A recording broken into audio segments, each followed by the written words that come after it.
오늘은 제가 맨몸으로 할 수 있는 삼두 운동 3가지를 가지고 삼두를 작살내 보도록 하겠습니다. 재밌으니까 집에서도 한번 따라해보세요.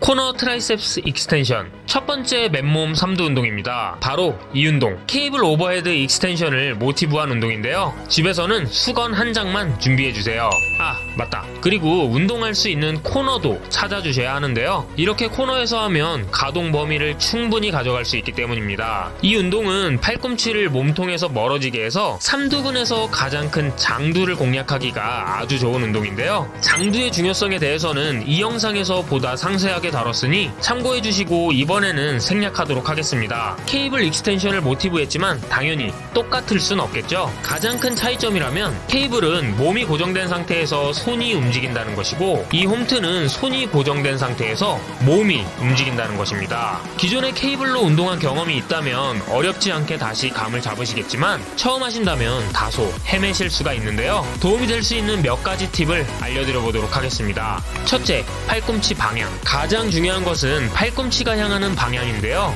체중이 향하는 방향과 팔꿈치가 향하는 방향을 동일하게 일치시켜줘야 합니다. 그래야만 가슴 근육과 어깨 근육의 참여를 최대한 제한할 수 있고 삼두근의 사용을 극대화할 수 있습니다.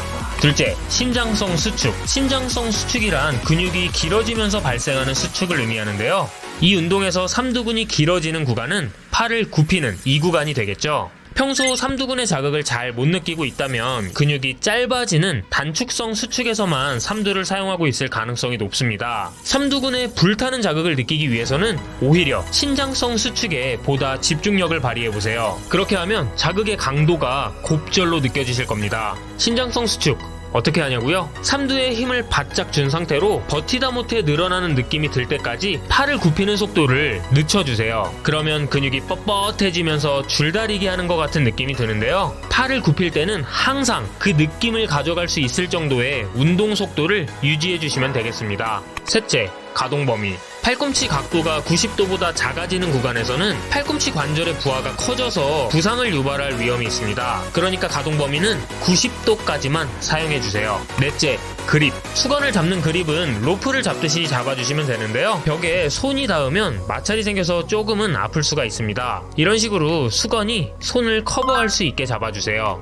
다섯째, 뚝배기. 운동하다가 뚝배기가 깨지면 큰일이겠죠? 머리는 좌우로 한 번씩 넘겨주면서 운동해주시면 되겠습니다.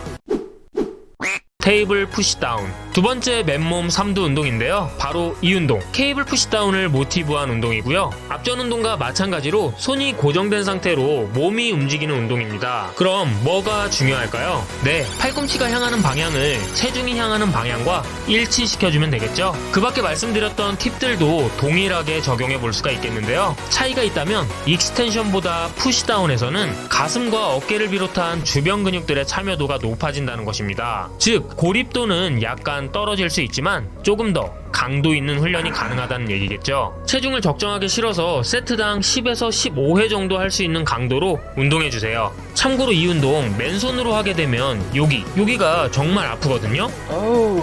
역시나 수건을 사용해서 쿠션 역할을 하게 해주세요. 이렇게 하면 오직 삼두에만 집중력을 발휘할 수 있습니다.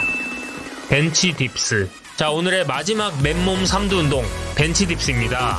벤치 딥스는 맨몸 삼두 운동의 시조새라고 할 수 있는 운동인데요. 앞선 두 가지 운동에 비하면 삼두의 고립도 부분에서는 살짝 떨어지는 운동이라고 볼 수 있습니다.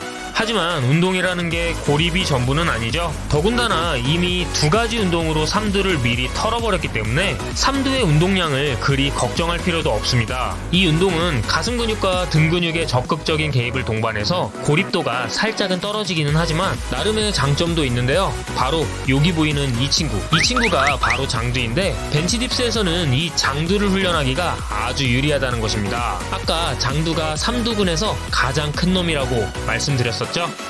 발을 몸에서 멀리 둘수록 난이도가 올라가는데요. 강도를 더욱 높이고 싶으면 이렇게 의자에 다리를 올려서 진행해 볼 수가 있겠습니다. 저는 오늘 소개한 3가지 종목을 15회 내외로 4세트씩 진행했는데요. 한 30분 정도 걸린 것 같습니다. 실리는 체중을 조절해서 난이도를 컨트롤하면 누구라도 쉽게 해볼 수 있는 운동이니까 혹시 집이시라면 지금 한번 해보세요.